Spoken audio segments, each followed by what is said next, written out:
Chapter D, Voice Treatment, Speech and Song Therapy. This chapter is very comprehensive and very central, since it, among other things, comprises all groups of pupils from kindergarten to the upper classes. Throughout the years, the voice material of the deaf and hearing impaired child and his means of communication have been the main point of my music therapy work at the Aalborg School and around the world. Of the many human activities, speech is presumably basically the most rhythmical and musical. At the same time, speech and language are the most valuable instruments for communication and memory. Therefore, working with speech and language of deaf and hearing impaired children is most essential. One of the additional handicaps in the case of deafness and hearing impairment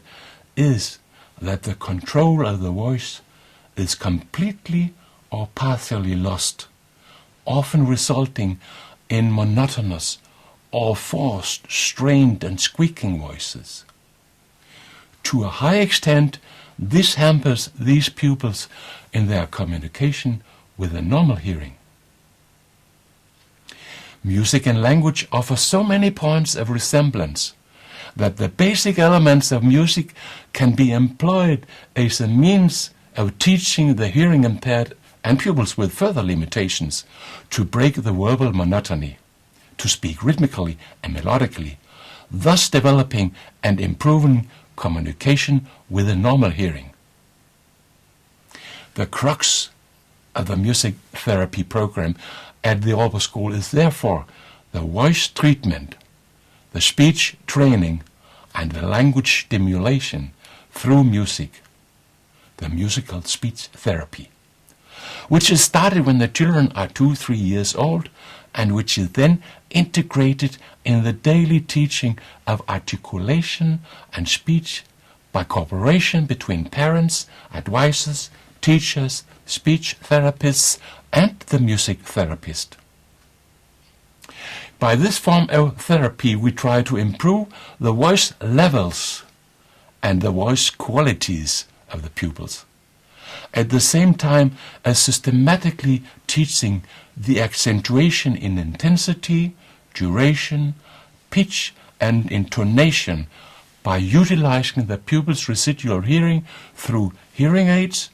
and through the sound perception ability of the body and the contact vibration sense, particularly in the limbs.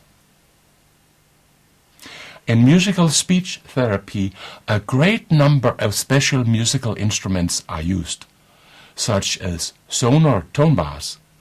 which frequencies are from 64 Hz to 380 Hz, a range within which the majority of the deaf have some residual hearing. This means that the residual hearing can be activated and utilized to a certain degree through work with the tone bars, which possess very specific acoustic vibratory qualities. The pupils like them very much because the sound from the tone bars is heard in the hearing aids and felt all over the body. The sound therapy with tone bars has given remarkable results, such as sonorous voices at a good level, which is easier understood by the normal hearing and which is also better heard through both his friends as well as the pupil's own hearing aid. In this chapter, you will find articles and publications in Danish, Swedish, Norwegian, English and German. There are radio and television broadcasts about the cooperation with Aalborg University and about my state-funded research project, Physiological Sound Functions, Perception and Reproduction of Sound, in profoundly deaf and normal hearing children exploring the use of tone bars and sound analysis in musical speech therapy. In this project, I determined in 1973 to 1976 the effect of the tone bars in musical voice treatment and speech therapy for deaf and also for hearing children. The chapter contains a long series of cases with deaf and hearing impaired children and adolescents in sound therapy and song therapy, where you will find my translations and publications of Paul Neurath and Clive Robinson's children's play songs in the 3 Nordic languages with sheets of music and studio recordings. In this part of the chapter, you will also find many other types of song therapy interpreted in sign language. The tone bars are demonstrated in practice, in sound diagnostics with the pupils, and in the examinations of the effect of the tone bars in sound and spectral analysis through research recordings and research results, which are documented in sound files and graphs with explanatory notes. A demonstration of the use of new ethnic instruments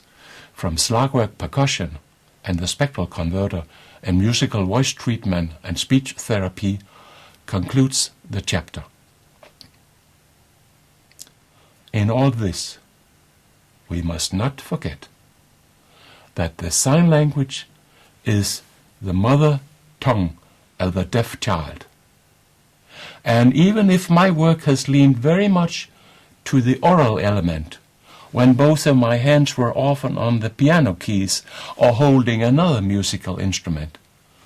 the rhythmic melodic sound of my voice, the mimicry, the natural gestures, the dancing games, and the play songs, with the music as a tie between the children and me, have built many bridges across the communication gaps, even in the centuries where it was prohibited to use your hands in a sign.